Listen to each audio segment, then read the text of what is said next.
Good evening दोस्तों, आप सभी का डिजिटल एकेडमी पर स्वागत है। और आज हम लोग सीटेट के प्रीवियस ईयर्स क्वेश्चन का सॉल्यूशन करेंगे।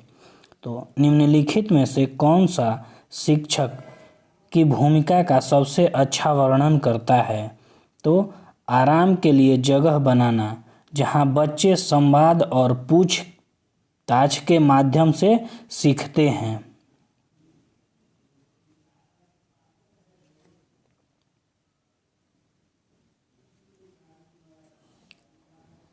निम्नलिखित में से कौन सी कक्षा समृद्ध शिक्षा को प्रोत्साहित करती है? तो वह कक्षा जिसमें खुली गतिविधि कोने हो और विभिन्न प्रकार के बाल साहित्य खुली ताक में रखी हो, जो दिन के किसी भी समय प्राप्त किया जा सके।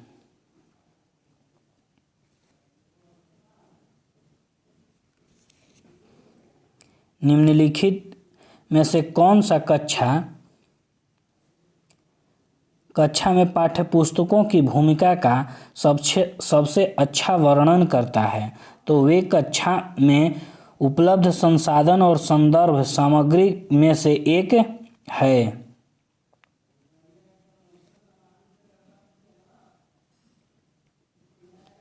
राष्ट्रीय पाठ्यचर्या फ्रेमवर्क 2005 ने अपनी समझ खाली स्थान से प्राप्त की है, तो रचनावाद से। कक्षा में बच्चों को प्रेरित समझा जा सकता है यदि वे शिक्षक से स्पष्टीकरण प्राप्त करने के लिए प्रश्न पूछते हैं।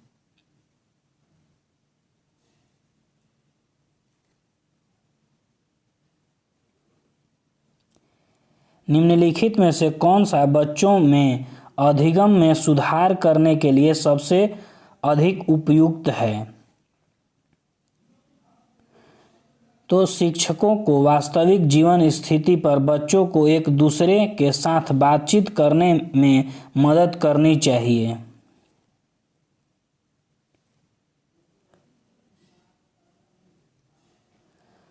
अनुशासन, जो अधिगम वातावरण में एक महत्वपूर्ण भूमिका निभाता है, किस तरह की मदद करता है?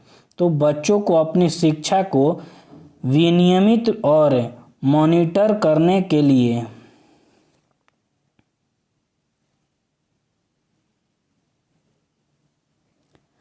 आनुवंशिकता और पर्यावरण की भूमिका के बारे में निम्नलिखित में से कौन सा कथन सत्य है? तो विकास के कुछ पहलू आनुवंशिकता और कुछ अन्य पर्यावरण से प्रभावित होते हैं।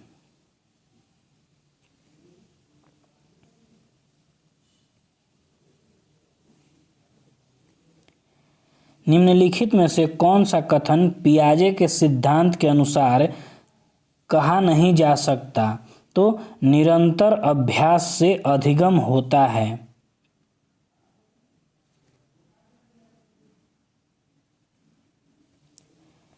निम्नलिखित में से कौन सी पूर्व संक्रियात्मक विचार की एक सीमा नहीं है?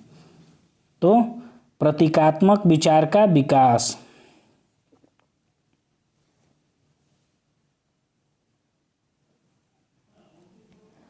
खाली स्थान के अलावा निम्नलिखित कारणों से खुले युवा बच्चों के विकास में एक महत्वपूर्ण भूमिका निभाता है।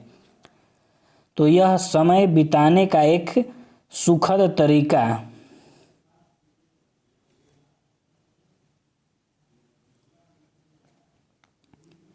निम्नलिखित में से कौन सा प्रश्न बच्चों को गंभीर रूप से सोचने के लिए आमंत्रित करता है? तो विभिन्न तरीकों से हम इसे कैसे हल कर सकते हैं?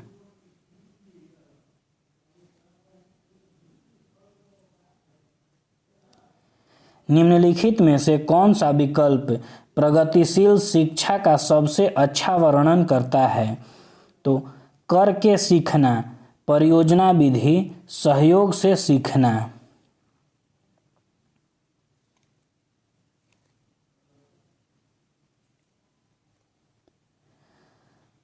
प्रगतिशील शिक्षा के बारे में निम्नलिखित में से कौन सा कथन बताता है शिक्षा स्वयं ही जीवन है? तो स्कूलों में शिक्षा सामाजिक और प्राकृतिक दुनिया को प्रतिबिंबित करें।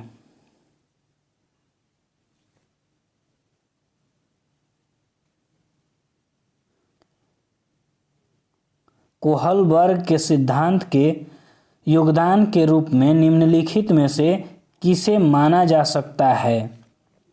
तो उनके सिद्धांत ने संज्ञानात्मक परिपक्वता और नैतिक परिपक्वता के बीच एक सहयोग का समर्थन किया है।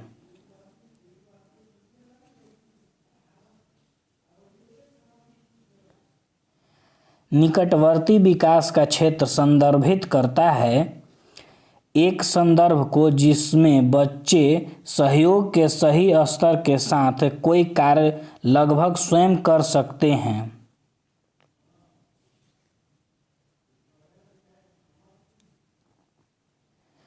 एक उभयलिंगी व्यक्तित्व में आमतौर पर माने गए मर्दाना और स्त्री गुणों का समायोजन होता है।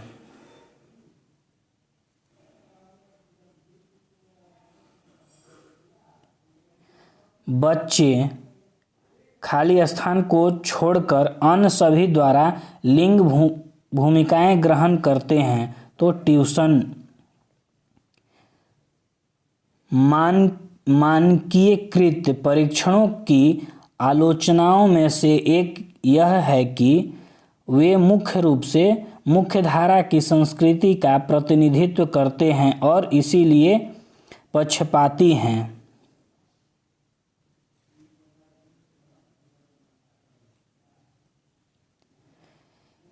एकाधिक बुद्धिमानी का सिद्धांत कहता है कि बुद्धि कई प्रकार की हो सकती है।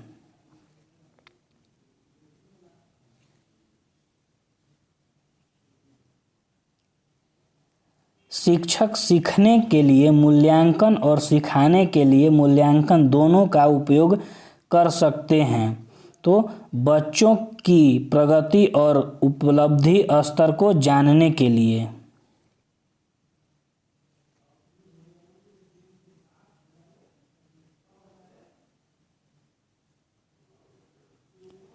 निम्नलिखित में से कौन सा सतत और व्यापक मूल्यांकन से संबंधित नहीं है? तो यह बच्चों को धीमे, खराब या बुद्धिमान के रूप में चिन्हित करने में उपयोगी होता है।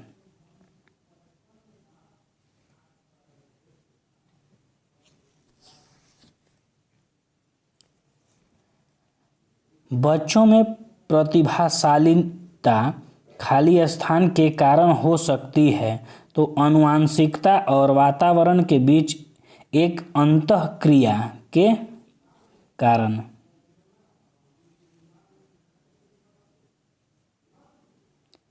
सामाजिक आर्थिक रूप से वंचित पृष्ठभूमि से आने वाले बच्चों को कक्षा के माहौल की आवश्यकता होती है जो उनके सांस्कृतिक और भाषाई ज्ञान को महत्व देता है तथा उसका उपयोग करता है।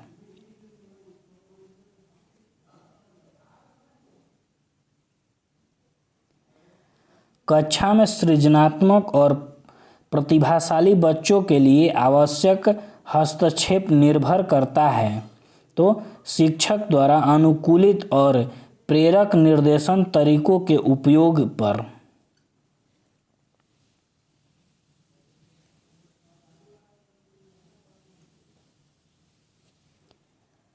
अति संवेदनशील बच्चों को सीखने में मदद करने के लिए निम्नलिखित में से कौन सा तरीका उपयुक्त तरीका नहीं है?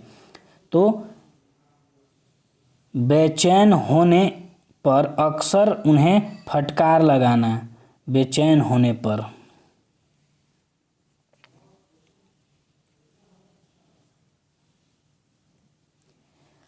अलग अलग सोच वाले पैटर्न उन बच्चों की पहचान करते हैं जो सृजनात्मक हैं।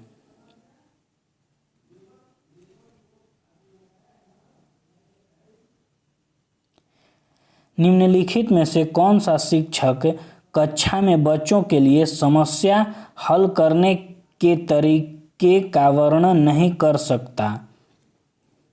तो अभिसरण उत्तरों वाले प्रश्न पूछना।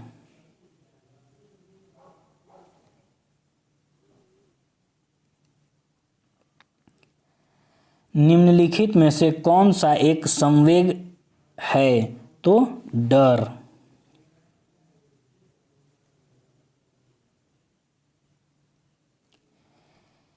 एक 3 साल का बच्चा बताता है कि दूध बूथ पर मिल एक मशीन द्वारा दूध का उत्पादन होता है।